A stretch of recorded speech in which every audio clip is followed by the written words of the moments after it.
Bonjour à tous. Bonjour. Bonjour, bienvenue.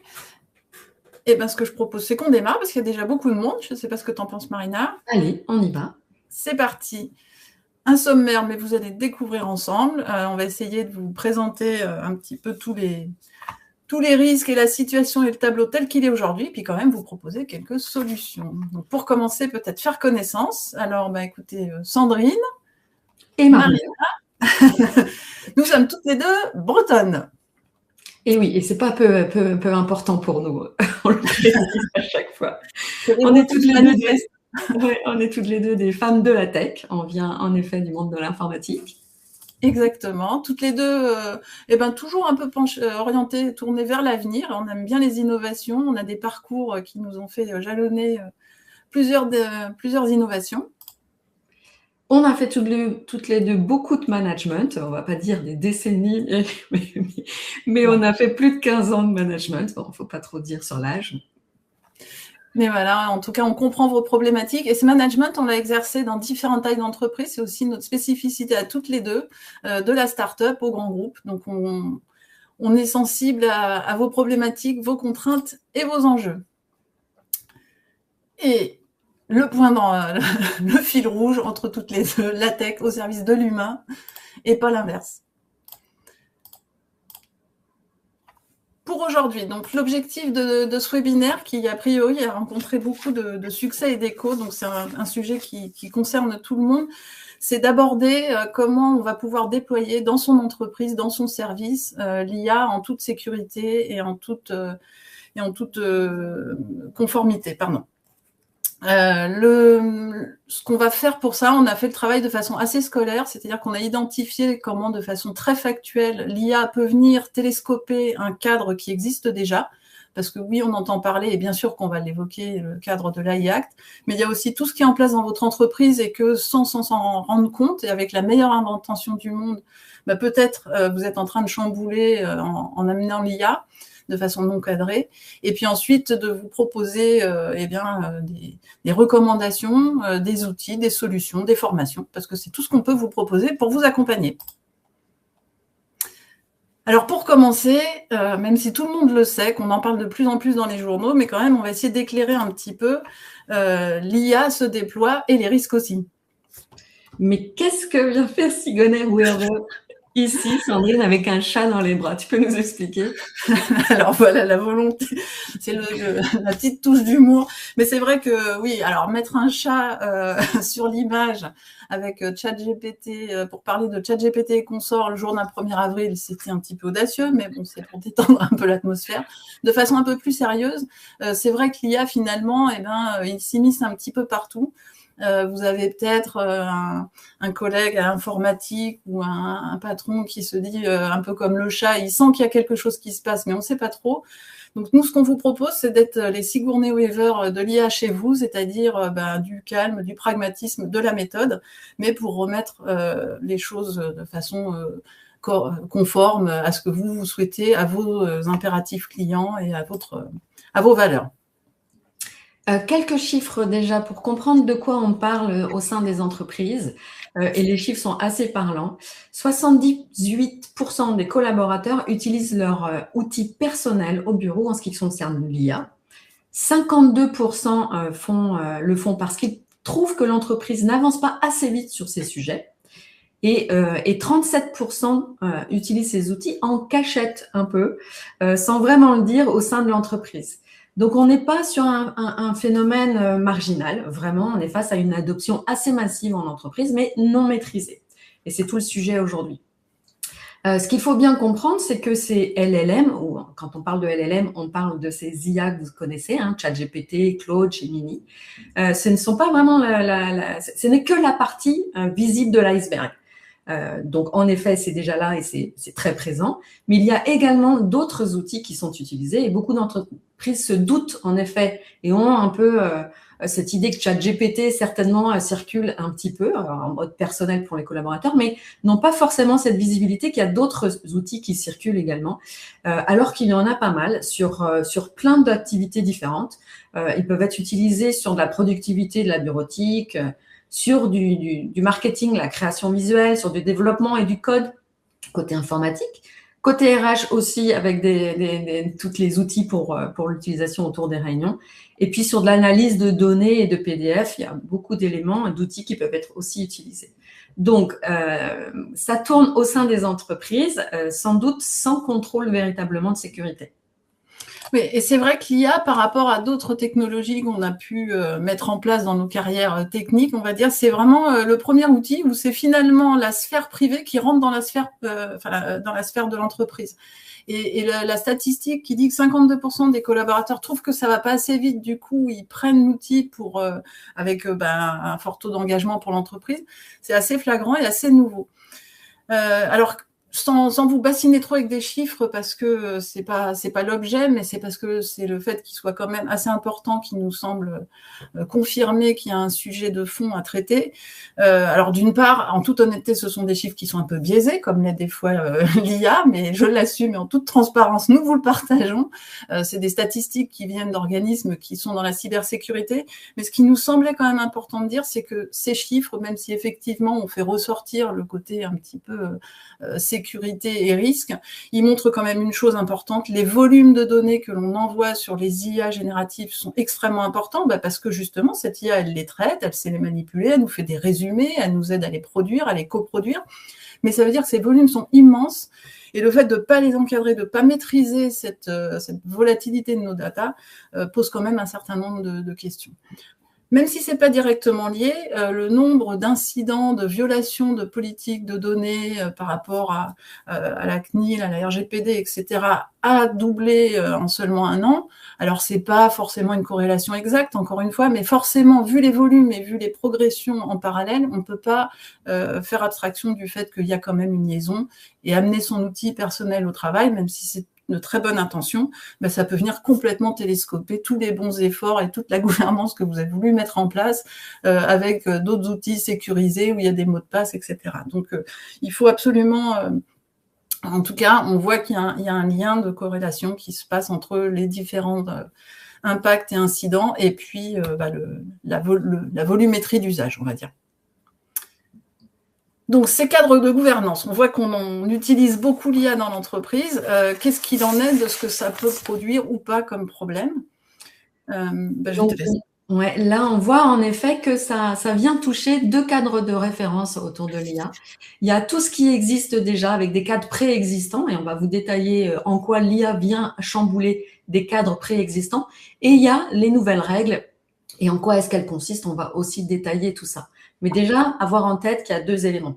Le préexistant et, les nouvelles règles. Donc, sur le cadre préexistant, on va rentrer dans chaque point. Ce qui est important de se dire, c'est que souvent, quand on parle de l'IA, on va parler confidentialité des données, on va parler peut-être IA Act, parce que vous en avez entendu parler, qu'on le voit passer, et on se dit, c'est la réglementation européenne, encore une réglementation, qu'est-ce que c'est que tout ça?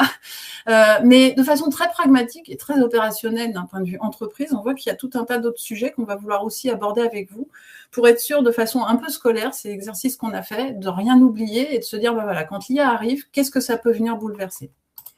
Donc, si on y va point par point, je te laisse commencer, Marina. Oui, ce qu'on dit là, c'est que du coup, il y a des zones d'impact, en effet, il y a des collisions. Donc, et on va regarder en quoi ça intervient.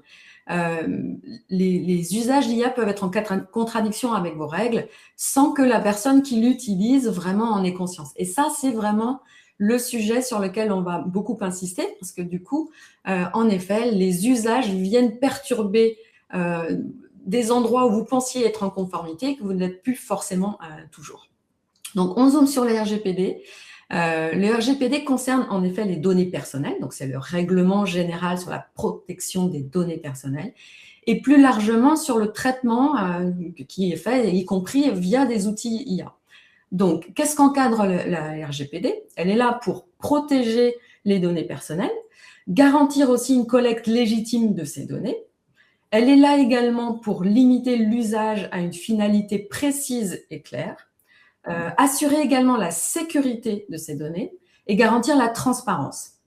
On va revenir sur la transparence, qui est un mot important aussi dans tous ces sujets.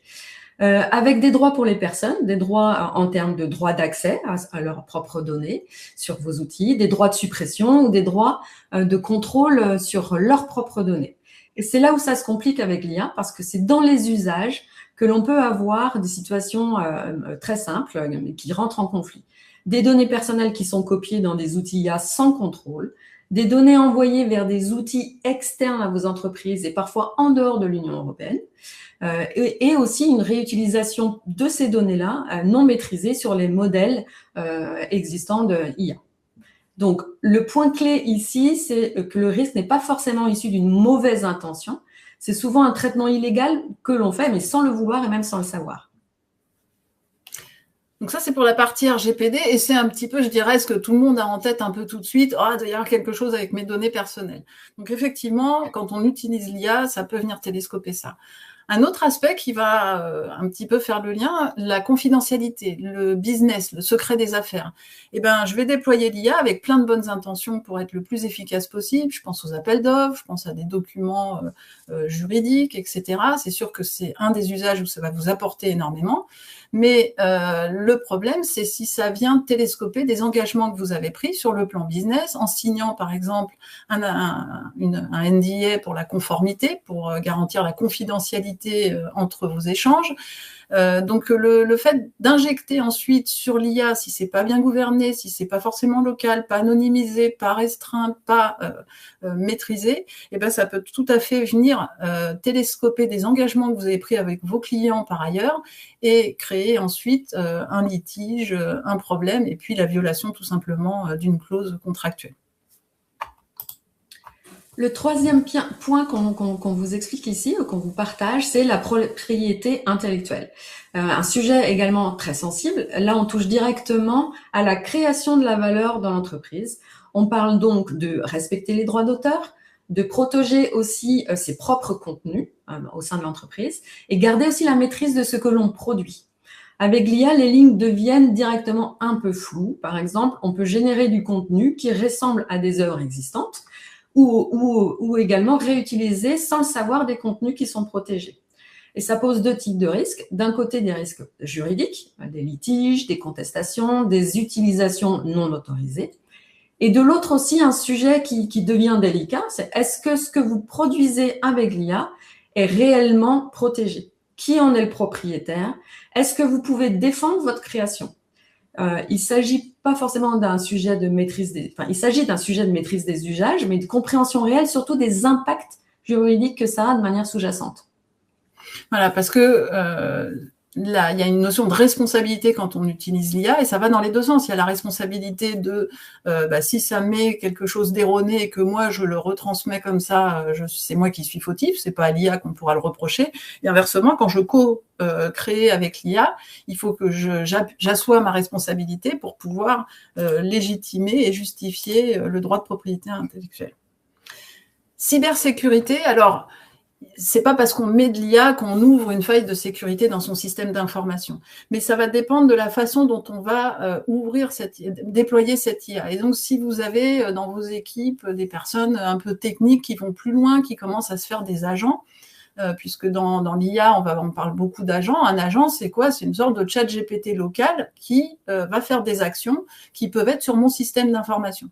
Alors, c'est super, et le déploiement de l'agentique, comme on dit, en tout cas, le déploiement de ces agents qui vont nous aider est plein de promesses, plein d'opportunités de leviers, de gains pour les entreprises. Mais s'ils ne sont pas déployés de façon, cette fois-ci, encadrée, sécurisée, cohérente, eh ben, on voit qu'ils ont accès à nos systèmes d'information, puisque c'est un petit peu leurs avantages, c'est qu'ils peuvent aller faire des actions directement dans mon système. Mais si c'est mal protégé, ben, on imagine bien que cette fois-ci, quelqu'un de l'extérieur va pouvoir dialoguer avec cet agent qui aurait été mal encadré, mal sécurisé et faire des tas d'actions chez vous. Donc pareil, pas de panique, il y a des solutions, il ne faut surtout pas du coup se dire « Oh là là, je ferme la porte à ces agents », ils sont encore une fois plein de promesses. mais il faut absolument le maîtriser parce qu'avec la meilleure intention du monde, un collaborateur un petit peu doué qu'aura fait un agent pour optimiser son process peut très bien avoir, sans le vouloir, ouvert une faille qui va permettre derrière après de créer des intrusions. Donc dans ce contexte un petit peu tendu où on envoie tous les jours, surtout en fonction des données que vous manipulez selon vos activités, si vous travaillez dans des domaines avec des clients, des fournisseurs sensibles, des institutions d'État, etc., ça peut être assez délicat et compromettant. Et donc, ce qu'on dit aussi autour de tout ça, je vais venir au droit du travail, mais faire une petite parenthèse avant, c'est que ce qui est important surtout, c'est pas d'interdire les usages, parce que en effet, ce sont des vrais leviers, mais c'est comment vous définissez un socle commun qui est OK et encadré et autorisé dans votre entreprise, et comment du coup vos collaborateurs viennent travailler avec ce socle commun sur lequel ils savent ce qu'ils peuvent faire et ce qu'ils n'ont pas le droit de faire. Et c'est ça qui est important de mettre en place. Alors, autre sujet sensible, en effet, le droit du travail. Là, on touche aux pratiques RH et à la relation avec les collaborateurs. Le point clé au niveau du droit du travail, il est de garantir la transparence dans les décisions. Ça, c'est extrêmement important, qu'on sache dire d'où ça vient et qu'on puisse les expliquer, la transparence. Maintenir le dialogue social. Assurer également l'équité, importance au niveau du droit du travail de cette équité. Et en fait, encadrer aussi les pratiques de surveillance. Donc, qu'est-ce que vous mettez en place en transparence sur tous ces sujets? Avec l'IA, ces sujets deviennent assez concrets. On voit apparaître des usages sur le recrutement, sur l'évaluation ou même sur l'analyse des comportements. Et c'est là le risque qui est vraiment réel. On parle souvent de discrimination, du coup, ou potentiellement de contentieux. Et donc, typiquement, l'IA peut être utilisée pour recruter, pour évaluer. Si on met pas de cadre ou s'il n'y a pas d'information envers les personnes concernées ou si on prend des décisions qui deviennent difficiles à expliquer, c'est là que se compliquent les choses. Donc, il faut de la transparence. On peut aussi faire des entretiens ou des analyses de réunions, etc., qui permettent de poser des questions en termes de surveillance. Donc, le gros point de vigilance là-dessus, c'est les risques de discrimination par manque de transparence, encore une fois. Voilà. Et puis, autour de la table, on a peut-être des entreprises qui sont concernées par des engagements RSE plus ou moins volontaristes. On peut faire un effort pour avoir un label spécial. On est Bicorp, on est EcoVadis. On a de toute façon son bilan carbone qu'on fait régulièrement parce qu'on a les obligations par rapport à nos clients, fournisseurs ou en fonction de vos critères d'entreprise. Alors, on a tous en tête que l'IA, parce qu'on en entend beaucoup parler, ça a des impacts sur la consommation énergétique, ça a des impacts sur la consommation de l'eau. Donc effectivement, l'IA, comme tout le digital, a un impact RSE qui est important, qui est particulièrement important parce que effectivement c'est consommateur, parce que ça fait des calculs, parce que ça fait des tas de choses quand même assez complexes, ce qui la rend très intéressante, mais du coup, ça sollicite beaucoup de choses. Donc il est important d'avoir aussi en tête que quand on déploie l'IA de façon massive et non maîtrisée, si ça se trouve, on est en train de bouleverser complètement son bilan carbone. Sur des entreprises dont l'essentiel de l'impact carbone est sur le digital, donc on va parler beaucoup du tertiaire, qui sa principale empreinte CO2 vient de sa consommation du digital. Et ben, si on passe d'une digitalisation classique à l'IA, on peut se retrouver à augmenter son empreinte carbone de 30 à 50% selon les cas, donc c'est encore des fourchettes, mais tout ça pour dire que c'est pas neutre. Donc vous pouvez avoir fait plein d'efforts, vous avez un super plan d'action pour pouvoir être conforme, et peut-être que sans s'en rendre compte, sans le gérer, vous êtes en train de télescoper aussi cet axe-là. Donc on en est à 6 points déjà qui donc finalement n'ont rien à voir avec spécifiquement l'IA, il n'y a pas un cadre IA en plus qu'il faut respecter, c'est juste qu'il y a un cadre existant et qu'il ne faut pas oublier que l'IA peut venir chambouler tout ça. Autre point aussi important, la gouvernance de la donnée. Et là, c'est un sujet qui parfois est au cœur des discussions et parfois l'est un peu moins, mais pourtant est primordial. De quoi est-ce qu'on parle? On parle de garantir la qualité de votre data, de vos données. Alors, on peut avoir beaucoup de données et parfois la donnée n'est pas forcément très bien structurée, organisée, qualifiée, et auquel cas on perd aussi du coup tout le sens de l'utilisation de ces données, et on va voir qu'elles peuvent du coup être aussi un peu attaquées. Assurer leur traçabilité, ça aussi c'est extrêmement important, surtout quand on met de l'IA. Donc comment on trace la donnée et comment on sait où elle se situe et comment est-ce qu'elle a évolué dans les systèmes et dans les outils. On parle aussi de garder la maîtrise de tous ces usages-là et surtout permettre de mettre leur exploitation métier pour créer de la valeur dans la durée pour l'entreprise. Donc avec l'IA, ces équilibres peuvent être un peu fragilisés parce que les usages se multiplient et pas toujours dans un cadre bien défini, d'où la gouvernance de la data et l'importance de mettre quelque chose de structuré autour de la gestion de vos données. Concrètement, on peut se retrouver avec des données non fiables utilisées dans des analyses stratégiques ou opérationnelles. On peut avoir des pertes de traçabilité où on ne sait plus très bien d'où vient l'information, ni retrouver son origine et son parcours dans les systèmes. Donc ça peut être un peu touchy. Et un mélange de sources au final avec des incohérences qu'on ne maîtrise plus. Donc on peut également on peut voir apparaître aussi là de plusieurs versions dans vos données que vous ne maîtrisez pas et un désalignement potentiellement entre d'une équipe à une autre avec la même donnée. Voilà. Et pour insister, on vous dit tout ça avec un point de vue qui va de la start-up qu'on a connue au grand groupe. Tout le monde n'a pas un super service data avec des tas de responsables qui peuvent gérer tout ça. Dans un grand nombre d'entreprises, on a des Excel un peu partout, puis j'ai un peu mon ERP, puis un peu ma compta, puis un fichier client ou peut-être même un CRM quelque part. Il n'empêche que même dans ce contexte-là, il est juste important de façon pragmatique, de bien tracer, de bien savoir finalement, et c'est une bonne opportunité de re-ranger un peu sa chambre, entre guillemets, pour pouvoir se rappeler où est-ce que j'ai une donnée qui est fiable et sur laquelle tout le monde peut s'appuyer pour faire derrière, après, de l'analyse assistée par IA, parce qu'elle va être très puissante pour vous aider à exploiter tout ça. Et puis, dernier cas qui peut être télescopé, qui va peut-être pas concerner tout le monde, mais pour ceux qui le seront, il nous semblait aussi important, encore une fois, d'être scolaire et de penser à tout. Mais vous pouvez très bien être certifié aujourd'hui ISO 9001, 27001 ou autre. Et du coup, le fait de pas maîtriser l'IA et de l'avoir laissé se diffuser de façon un petit peu infuse par les uns et les autres, encore une fois, avec la meilleure volonté du monde, on ne fait le procès de personne et on est plutôt pour un usage mais durable, responsable et profondément humain. Mais du coup, ça peut venir télescoper des engagements. Et puis, alors là où vous étiez conforme jusque-là et que vous aviez votre certification, la veille de l'audit, on se rend compte que si on fait le poste de travail d'un collaborateur, qu'on déroule son process, il va nous montrer qu'il passe par l'IA, qu'il copie la donnée ici, etc. Et vous allez vous retrouver avec des non-conformités non anticipées. Donc voilà, ça fait partie des choses qui peuvent également être télescopées par l'arrivée de l'IA non cadrée, non maîtrisée. Donc là, on a vu tout ce qui était, ça vient rentrer en collision avec le cadre existant, qui est un cadre de vie d'entreprise avec ses règles, sa stratégie. Je fais du business, je signe des accords de confidentialité, je réponds à des appels d'offres, je dois faire attention, j'ai des obligations RH, etc. Encore une fois, l'IA qui apporte plein de choses, du coup, on a tendance à lui demander plein de choses et puis on oublie un petit peu le danger de tout ça.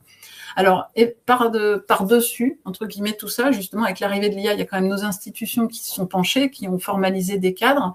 Alors, on a tout d'abord les 11 principes de l'OCDE qui étaient sortis, le but étant de garantir une dynamique et une appropriation pour garder la compétitivité, mais de s'assurer, et c'est le même principe que pour les IA sur lequel on reviendra juste après, que ça reste en conformité avec les droits fondamentaux, avec nos valeurs.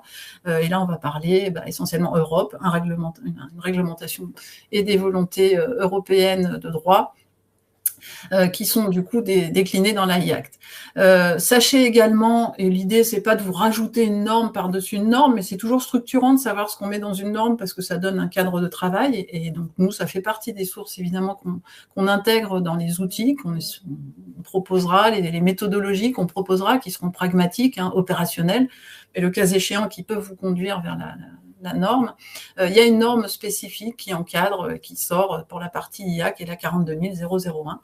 On ne viendra pas dessus en détail, mais sachez que ça existe. On peut répondre plus en détail avec ceux qui voudraient partir vers une certification. On peut vous y accompagner et vous y préparer en tout cas.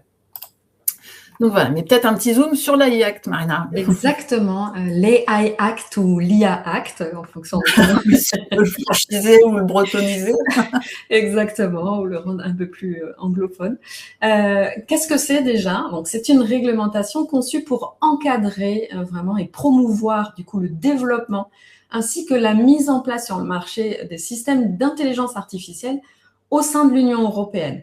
Ça a été lancé par la Commission européenne en avril 2021 et l'EA Act est entré en vigueur le 12 juillet 2024, donc après 3 années de négociations, mais il est en vigueur depuis 2024.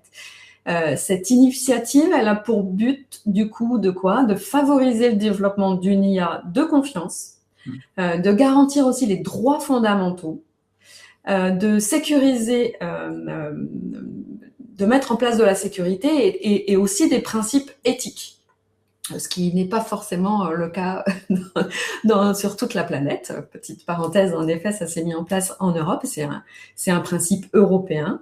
Et donc, ça encourage aussi à mettre en place de l'IA en renforçant l'investissement et l'innovation dans l'IA dans l'ensemble de l'Union européenne. Donc, c'est comment est-ce qu'on le fait de manière cadrée. On va revenir sur l'ensemble des 4 risques. Ce qu'on peut dire en tout cas, c'est que ce qui est intéressant, c'est que l'IA Act n'interdit pas tout, mais par contre, il va classifier par niveau de risque. Donc voilà, vous voyez déjà les 4 niveaux et on va venir en détail dedans. On a 4 catégories, des risques inacceptables jusqu'au risque minimal ou nul. Et on va venir sur chacun des risques vous expliquer ce qu'il en est. Voilà, donc le principe, c'est vraiment de permettre de développer le business, l'IA, pour être souverain, pour être dynamique et pas se laisser complètement déborder par tout ça, parce que le fait est que ça se déploie et que c'est un outil extrêmement intéressant. Les risques inacceptables, ce sont tous ceux qui vont venir télescoper, mais de façon flagrante et assez non discutable, le droit européen. Donc, c'est tout ce qui va toucher au droit à la personne, tout ce qui va être autour de la reconnaissance faciale va être extrêmement regardé. Il va falloir faire attention. Donc, l'idée n'est pas d'empêcher l'innovation, mais ça va être de dire que je ne peux pas faire des choses avec l'IA qui, du coup, arrive à simuler un comportement de lecture de documents, d'analyse de vidéos ou autre. Je ne peux pas le faire si c'est pas plus que je ne l'aurais fait à titre humain si ça vient télescoper un droit. Ça reste quand même du bon sens, mais c'est vrai que des fois, l'outil étant, on a l'impression qu'on va pouvoir développer un usage et on oublie qu'entre les deux, ça va avoir une vidéo qu'il faut absolument pas accorder à l'IA un rôle que nous-mêmes humains, on n'aurait pas pu faire parce que ça télescope le droit. Donc à partir du moment où le risque est inacceptable, c'est de façon encore une fois assez pragmatique et c'est par rapport aux droits et à nos droits fondamentaux européens, à partir du moment où c'est inacceptable, ça c'est totalement interdit et non discutable. Les usages là sont interdits, en effet. Après, il y a les cas où c'est à haut risque. Et ce sont les hauts risques et les risques moyens sont les plus tendancieux parce que c'est des usages qui sont les plus spontanés. Ce sont des usages qui sont pour autant assujettis à beaucoup de risques, soit à cause des données personnelles, soit à cause du traitement justement non éthique, non explicable, pas transparent.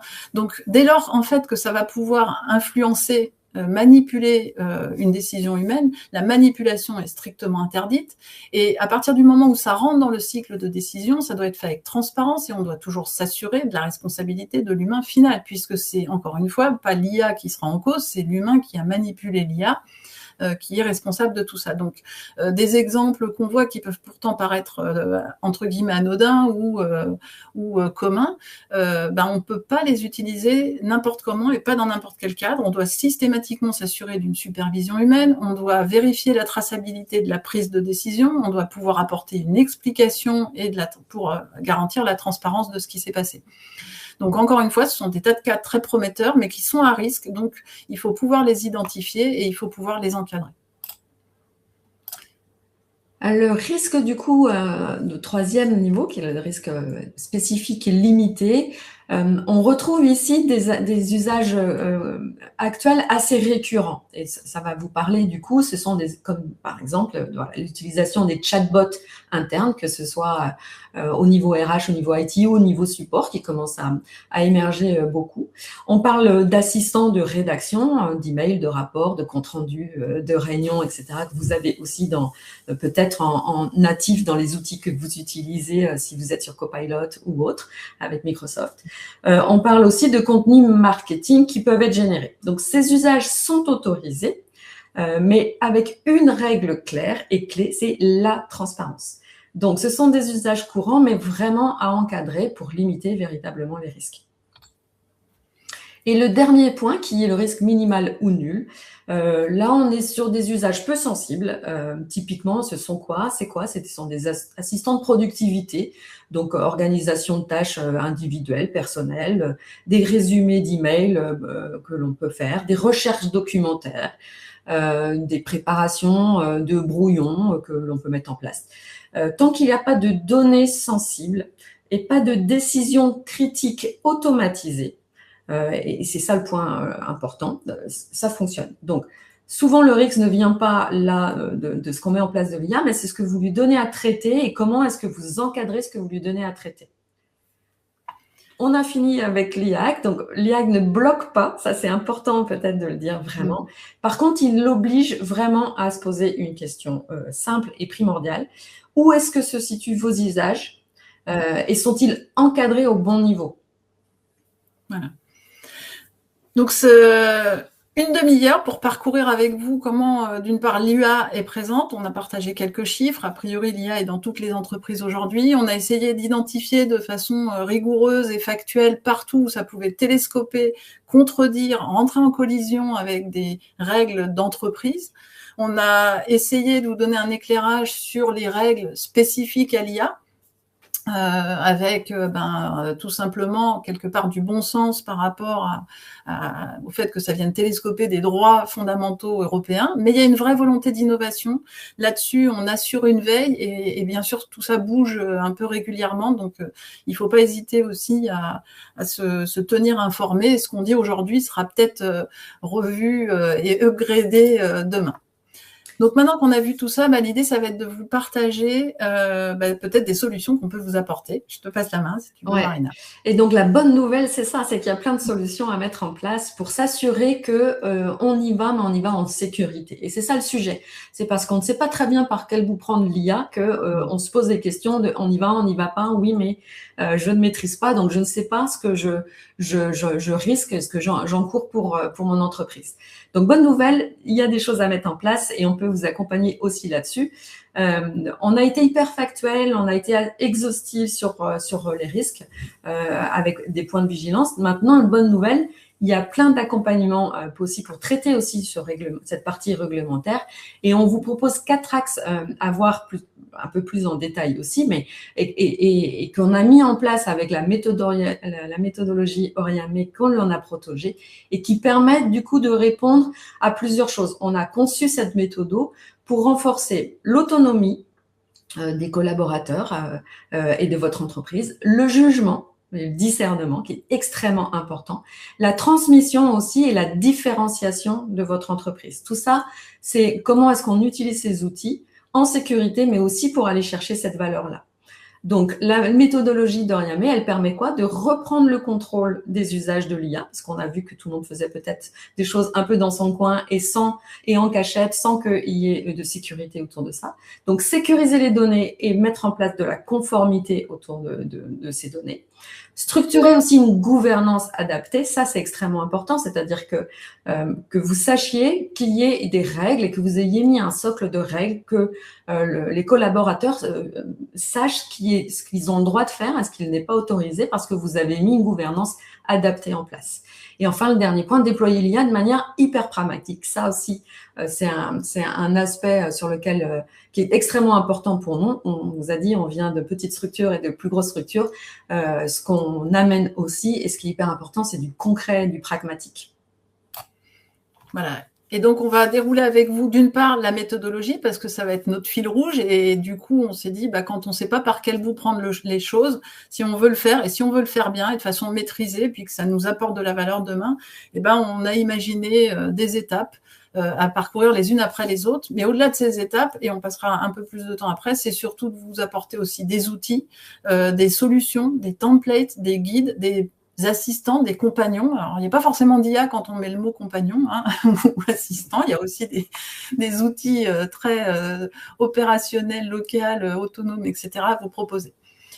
Donc, cette méthodologie Oriamé, 6 grandes étapes. La première chose, c'est de savoir de quoi on parle. Donc, on parle d'acculturation, mais c'est ça, c'est de donner à tout le monde la compréhension de comment ça marche, quels sont les enjeux et les risques, depuis le top management jusqu'à les équipes, pour pouvoir se définir une vision et qu'est-ce que je veux faire avec l'IA dans mon entreprise. La deuxième qui va être donc d'établir la feuille de route, et on peut vous accompagner et vous aider à identifier là où ça peut avoir de la valeur, quels peuvent être les cas d'usage, de définir ce cadre et de mettre en place le socle de gouvernance. Et c'est là où c'est pas juste Yaka Faucon ou un PowerPoint qu'on vous donne, c'est vraiment tout un accompagnement avec des outils, des méthodes et des templates, des bibliothèques.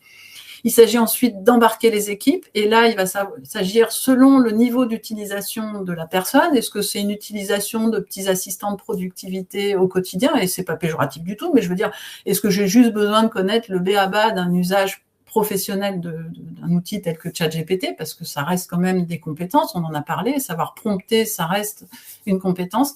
Et puis ça peut aller selon le niveau des utilisateurs, au fait de pouvoir maîtriser des agents, des automatisations, pour aller plus loin. Donc l'idée, c'est en tout cas d'embarquer toute l'entreprise, et qu'à tous les niveaux, on s'assure que chaque usage est fait en conscience, en responsabilité, en lucidité, et avec les bons réflexes de sécurité. Alors, il y a la formation, mais il y a du coup aussi, au niveau de la mise en œuvre, tout un outillage qui peut aller de la réalisation des outils IA que vous allez utiliser eux-mêmes, et comme ça, on vous les fait avec le bon cadre et on vous explique comment les garder avec le bon cadre.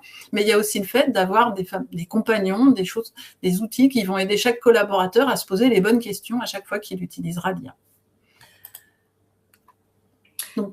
Et donc, on a mis en place toute une palette de services qu'on vous présente là. Alors, Sandrine en a parlé pour certains, mais on va revenir un peu sur cette palette. La partie acculturation et conférence qu'on a mis là, c'est vraiment déjà peut-être le codir de votre entreprise. Comment est-ce qu'on met tout le monde à niveau? Comment est-ce qu'on acculture? Qu'on comprenne c'est quoi l'IA, ce que ça n'est pas, ce que ça couvre et jusqu'où ça va.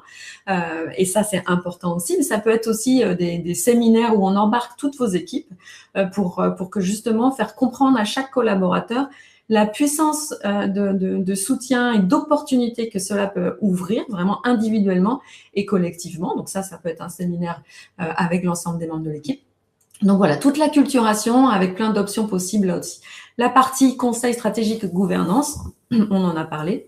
C'est comment on met vraiment un socle solide pour votre entreprise, pour vos structures, pour vos collaborateurs, sur lequel ils vont pouvoir s'appuyer et sur lequel, du coup, un cadre très clair est mis en place. Donc, extrêmement important d'avoir mis aussi cette partie gouvernance en place. Le troisième volet, on en a parlé là aussi, mais c'est vraiment de la formation IA.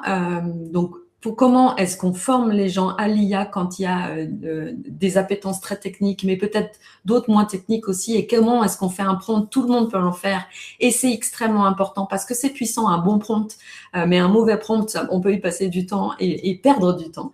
Donc, comment est-ce qu'on forme tout le monde sur les outils de l'IA avec une profondeur tech ou moins tech, mais en tout cas, en allant balayer tout ça, et comment également on fait de la formation pour accompagner vos collaborateurs sur leur propre métier, mais tout en étant augmentés sur leur métier parce qu'ils vont pouvoir s'appuyer, se soutenir et être plus productifs grâce à l'IA sur leur propre métier existant.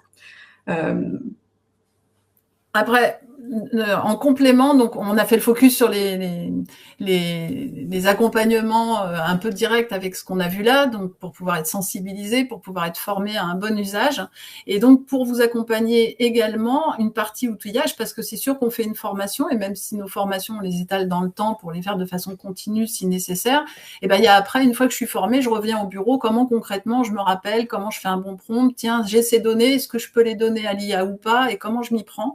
Donc, on a complété notre offre de service, et ben, on l'appuie sur la plateforme Oriame.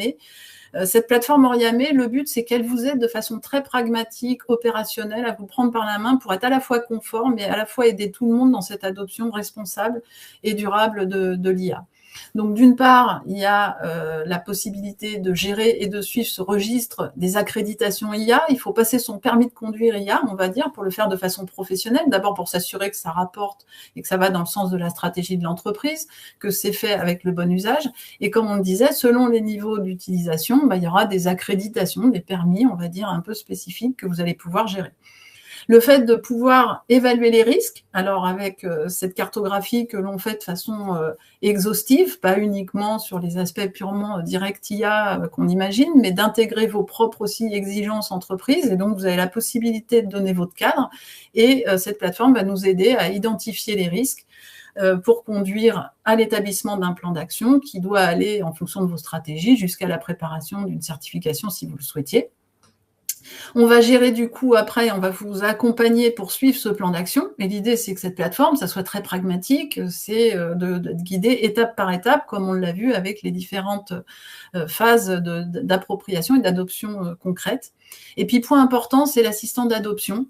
Le compagnon IA du quotidien pour chaque collaborateur, pour l'aider à, avant un usage de l'IA, à se poser la question de quel est mon besoin. D'abord, est-ce que c'est l'IA qu'il faut solliciter ou est-ce que c'est du Google, pour pouvoir détecter les risques et pour pouvoir l'avertir du degré de risque qu'il peut prendre par rapport à un engagement, pour qu'il puisse être aidé éventuellement avec une boîte à outils qui va peut-être l'aider à anonymiser le fichier, puis comme ça, il va pouvoir faire son analyse.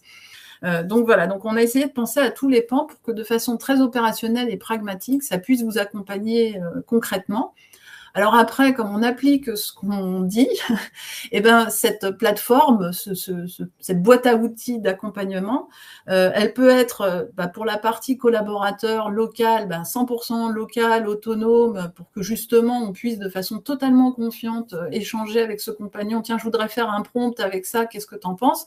Vu que c'est en local, que c'est sur vos données, il n'y a pas de risque de confidentialité ou de sécurité ou quoi que ce soit, il va pouvoir l'aider et donner, prendre par la main le collaborateur vers, voilà, ça, écoute, d'après ton besoin, c'est plutôt un assistant, voilà les questions à te poser, et il n'y a pas de degré de risque, tu peux y aller. Du coup, il pourra avoir son accompagnement. Pour la partie gouvernance, et sans rentrer dans une usine à gaz, mais l'idée c'est pareil, c'est que ce soit sur votre environnement, c'est 100% intégré à votre SI, d'avoir un outil local qui vous donne cette trame de comment je trace, je suis les usages de l'IA, parce que c'est ce qu'on voit bien. Si on veut répondre à tout ce qu'on a vu un peu avant, il faut être en mesure de dire qui utilise, quoi et comment, parce qu'il faut pouvoir s'en expliquer, et du coup, le fait de se poser cette question nous permet d'évaluer si j'ai le droit ou pas de le faire. Donc ce hub de l'IA qui permet de centraliser les usages et de piloter tout ça. Et puis enfin, on vous donne accès à notre plateforme, alors cette fois-ci qui est sur nos serveurs, mais pour la simple et bonne raison que ça nous permet de l'alimenter en temps réel de toutes les évaluations, de toutes les évolutions, pour vous aider à faire ces diagnostics, ces expositions aux risques, et construire et suivre vos plans d'action correctifs pour s'assurer qu'ils sont toujours en cohérence. Donc, au-delà de l'aspect technique, en tout cas, l'idée, ça a été de se dire, on ne sait pas trop par quel bout prendre les choses. Nous, on a mis en place un cheminement qui nous semble être pragmatique, opérationnel, et qui, manifestement, dans les retours d'expérience qu'on en a, permet d'avancer sur une adoption de l'IA. On a des prestations pour vous former, pour vous accompagner dans toutes ces réflexions. Et l'idée, c'est de ne pas vous laisser en désarroi, et donc de vous accompagner dans la durée avec des outils qui sont adaptés aux besoins et qui respectent les contraintes. À 2 minutes près, on est dans le timing. C'est pas un poisson d'avril.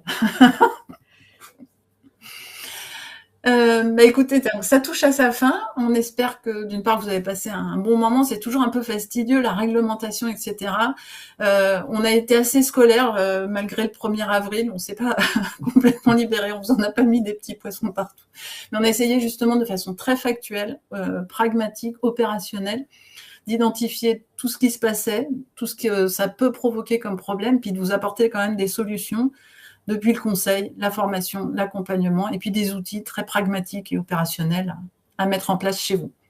Il y a une question, Sandrine, en effet, sur c'est quoi la différenciation par rapport à nos concurrents sur cette plateforme, parce que ces plateformes pullulent, je prends le terme de la personne, répondre à ça, en effet, de manière générale, et tu compléteras, Sandrine, mais de manière générale, je pense que là où on se différencie, c'est qu'on vous rend autonome. Notre but n'est pas que vous ayez une boîte noire que vous utilisiez sans savoir exactement ce qu'il y a derrière, etc. Mais c'est de vous rendre autonome sur l'utilisation et la mise en place de l'IA.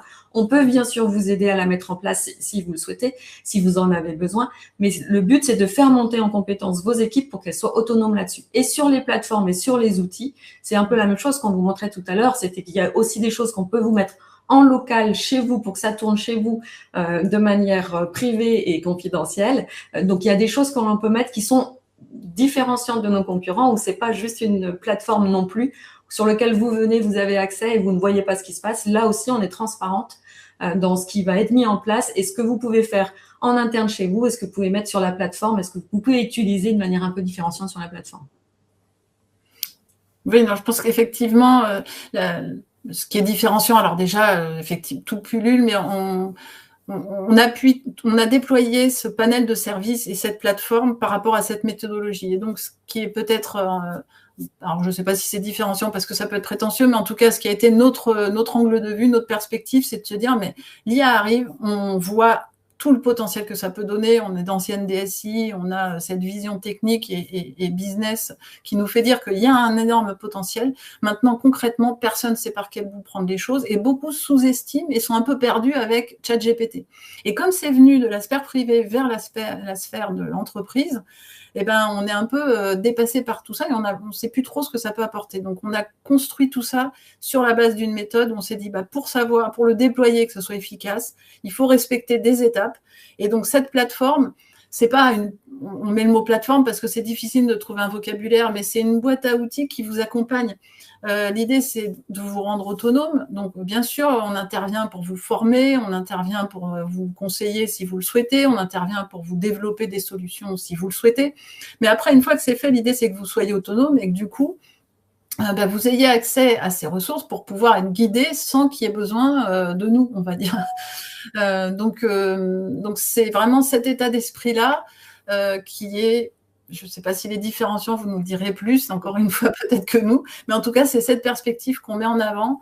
Donc, c'est pas une plateforme comme une plateforme, des agents IA ou je ne sais quoi, non, c'est des outils très pragmatiques, opérationnels, à chaque niveau. J'aide chaque collaborateur, je pilote ma gouvernance, mais de façon pragmatique, c'est juste qu'il faut au moins que je fasse l'inventaire, c'est quoi mes données, c'est quoi mes usages, et ça peut être des Excel dans tous les sens, on s'en fiche, mais il faut le répertorier.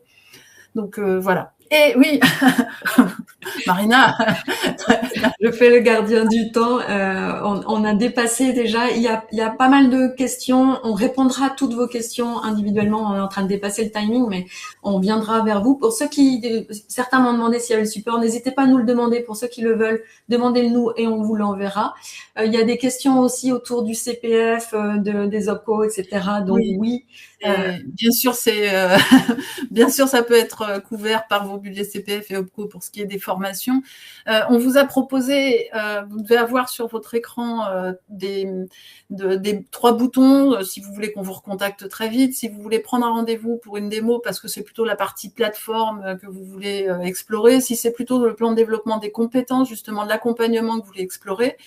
Tout simplement, vous allez sinon sur notre site web, vous faites un mail. De toute façon, on vous enverra un petit mot personnalisé à chacun.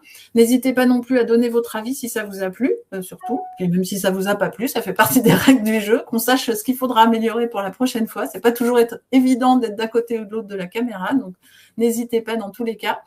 On reviendra vers vous encore une fois et j'espère au plaisir de vous faire tester, profiter de l'IA en toute sécurité, confiance et profondément humaine. Exactement. Alors, certaines personnes nous demandent par quel biais avoir la présentation. Eh ben, on va vous la faire suivre dans le petit mail de remerciement de votre présence aujourd'hui. Et ce qu'on a mis en téléchargement, c'est le catalogue, effectivement, des formations. Il fallait faire un choix entre les deux. On s'est dit peut-être que c'était ça qui... Exactement. Et peut-être que mettre sur la dernière slide où il y a nos QR codes aussi sur les linkings, là, n'hésitez pas non plus à nous contacter.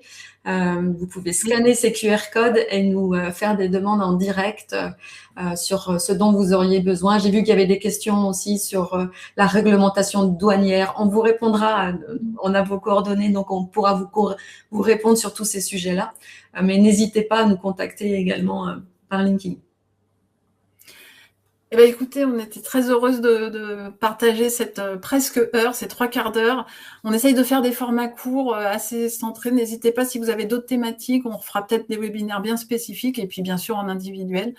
Au plaisir de rediscuter avec vous, de partager tout ça. On vous souhaite un bon appétit bientôt, une bonne après-midi et puis un bon poisson d'avril peut-être.